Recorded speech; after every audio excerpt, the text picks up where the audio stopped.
16 March 1999. ഈ മാർച്ചാണല്ലേ? അപ്പൊ നേരെ ചേച്ചിനെ വിളിക്കണല്ലോ. ഞാൻ സെപ്റ്റംബർ 98 മോഡൽ. അയ്യോ, അതൊരു പ്രശ്നമാണോ? എന്ത് പ്രശ്നം? നിന്റെ മാരിറ്റൽ സ്റ്റാറ്റസ് എന്ന് പറഞ്ഞേ. എന്ത് നോക്കണത്? അൺമാരീഡ്. എനിക്കറിയോ നിനക്ക് നാട്ടില് ഭാര്യയും പിള്ളേരും കേട്ടോ. അതെന്താടി അങ്ങനെ ടോക്ക്? ഇങ്ങനെയൊക്കെ അൺമാരീഡ് ആയിട്ട് നടന്നാ മതിയോ കൂട്ടുകാരൻ?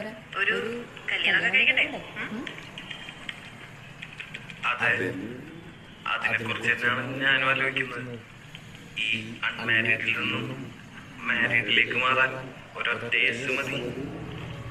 പെണ്ണിന്റെ അച്ഛൻ്റെയോ? അല്ല, പെൺകുട്ടിയുടെ. അതേത് പെണ്ണ്? ആ പെൺകുട്ടി ഇപ്പൊ എന്റെ തൊട്ടു മുമ്പിലിരുന്ന് എനിക്ക് CV റെഡിയാക്കി തന്നോണ്ടിരിക്കുക.